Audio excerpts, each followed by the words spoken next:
So I'm gonna come back after I get all these dents cleaned up. I'm gonna come back and I'll do a drag of Bondo, basically thin drag, small drag just in those areas. So I don't want to lose, I don't want to mess up the good areas. I don't want to have to add a lip and have to feather and feather and feather just because I went too far with it. That and there'll be a lot of sanding for no reason and a lot of wasted Bondo. So prepping it all to get to Bondo. Then once I get to Bondo, I'm gonna start in one area and just like I'll do this fender first and then move to this fender while this is curing and so on and so forth. I will use what they call a cheese grater, the file, to knock down the high. What are you talking about? Right away. There's a rasp. So basically, before the Bondo's hardened, you want to take this and just drag it over the high spots because this will take it off really easily when that Bondo's still kind of soft. But there's a happy medium there, so you got to be careful. So explain how you fix this thin metal hole. So you actually came up with the idea, but basically you got a hole in the metal, you put this rod in the hole, and then you weld to the rod, being that it's thicker than the sheet metal. And once you get it tacked up, let it cool, of course, and you just keep kind of tacking and tacking, and eventually you'll so right there, you'll fill the hole. There it is. But he's gonna come back. He's gonna try to fill these two holes. I don't know how he's gonna do it. You can do it however you want. Yeah, I'm gonna tack them. Tell me when you're gonna. Okay. 1, 2, 3. 1, 2, 3. You can see now, you see how the holes are getting smaller and smaller? Eventually, I mean, and it takes time and patience, but you'll get them filled and then once you sand them out. It's for thin, when you got thin metal. Or rusty.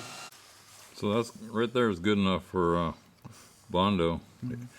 What I found out is if you try to fill little holes with Bondo, it just kind of, it's like paint dripping through a hole. It doesn't really hold. So, Justin, let's just talk about what we're doing right now. Okay. So I wasn't going to do more welding videos, but I stuck that in. Yeah. And we had to go, and anybody else beware, I had to go back and redo these gaps, not that side, but this side. Because when I opened the door, I needed enough room for paint that I wouldn't scrape. So I had to make the gap a little bit bigger. But so what are you doing? So now, right now, I'm prepping for the Bondo. I'm going through and I'm heavily sanding everything and finding the dents. So that's the So that's a low spot. So I circle it with a pencil. That way I can find it again later. So quickly. trying to get the word out. He sanded off the guide coat. And what's left. And what was left. Which I can see one right here we missed in the light. So he's going to come back and sand these areas really good, clean them really good. I mean, there's barely anything here, okay? But what I'm telling him, again, I'm not an expert either, but the little advice I can give on this is if you got a little low spot, don't put Bondo way out past it. Just try to stay close and then feather the edge. Because if not, you lose where it's good. Plus you're wasting Bondo. Anything else to say? No. What about the lines? So the lines, we're still playing, but basically we're going to use that tape trick that you found. Put your tape here, run your mud to it, get the tape off, let it cure, and then basically the same thing on the opposite side, and that's going to give you a nice clean straight line.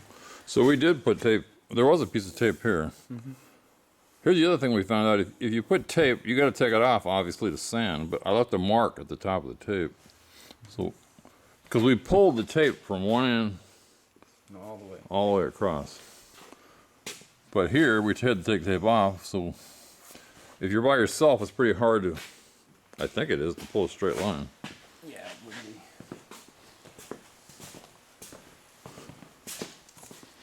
And here, just going to add this. If you have let's say this isn't a level.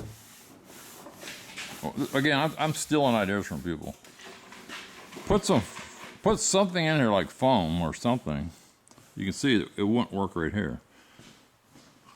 We put some in there, but it's not. And then you can Bondo right across.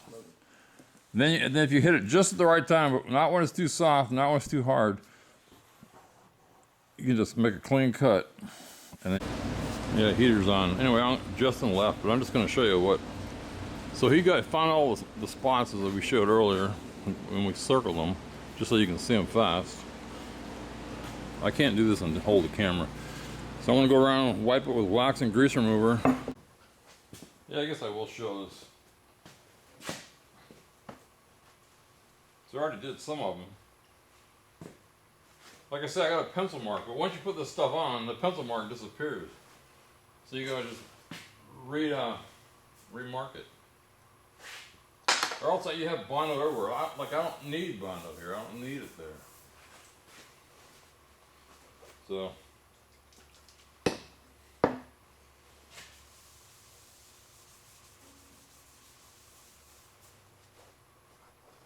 Yeah, those lines just disappear.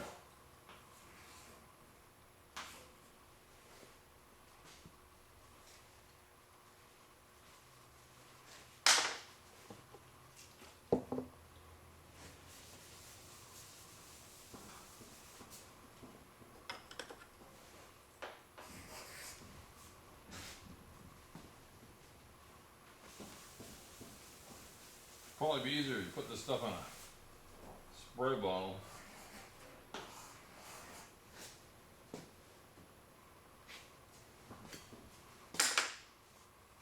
Because it dries out pretty fast.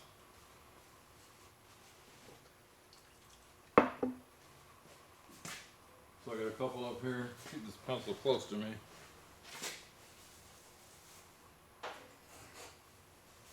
Again, all I care about is where the dent is.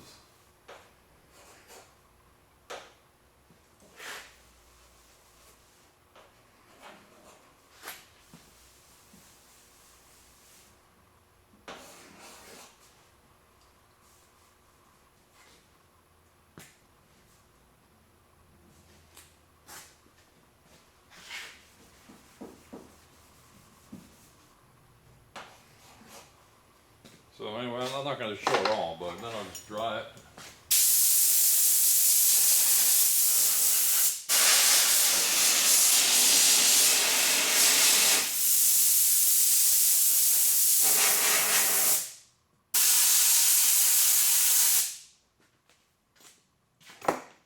For the heck of it, I'll do one more time.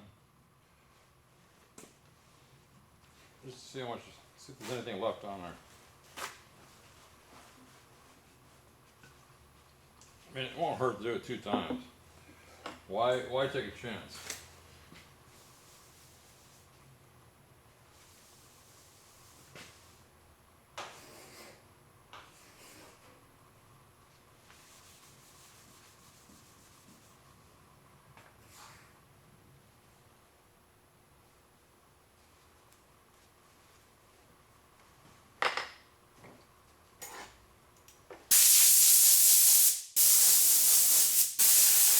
You can just see that stuff evaporate.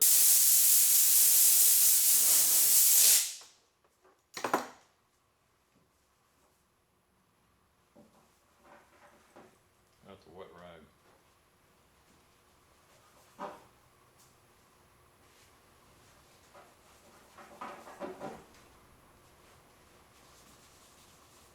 That's what you want. So those 3 are definitely okay. So I'll just slow down.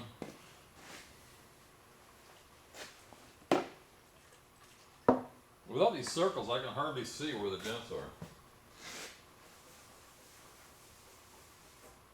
That's why I'm marking them. This is just a continuation of whatever I filmed the other day. And it's really hard to explain. I mean, I don't know how to explain how you do this. You just do it. And I've already kind of talked about it. But the main thing is you want whatever you put on there to stick. I mean, it's like building a clay bowl. You know, you can make whatever shape you want. But what I'm trying to do is just match the shape. Now here is the worst spot. Again, this is a door panel that I had cut off because it was rotted. And I floated it, but I just left it. But now that I got to it, I'm fixing it. So on the whole car, this is the worst spot. And how do I explain it? I can't. You just do it. So this is not sanded. I just floated it. And I actually floated some in right here, and it got into the edge, but I don't care right now. So I just can't explain this. This is not hard. This is just different. And then here I'm going to put the spoiler on. So we already painted it once, and I said I was going to put the spoiler on before, but we sanded it down, fixed a few dents, and I just want to have paint underneath it. But besides that, I don't know what to say.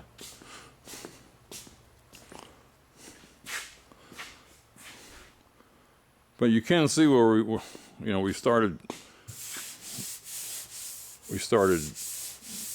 filling any dents that we could find. Well, I don't know if I said this. Well, what I'm going to do is my plan. I'm not a body guy. In fact, everything I do, I learn. We're going to do the best we can. And then we're going to hit it with I can't think of the name now, but a coat of paint, a guide coat. And then I'm going to sand it again, and we're going to see if anything else is left standing out. And if it is, we'll hit it again. And when I finally get it close, I'm going to take all that guide coat off and hit it with epoxy primer. Maybe 2 coats, and that's it. So again, that's what we're up to. This is just like an update. I don't know what to say. I'm still going to get back to these carburetors, but I just had other things going on.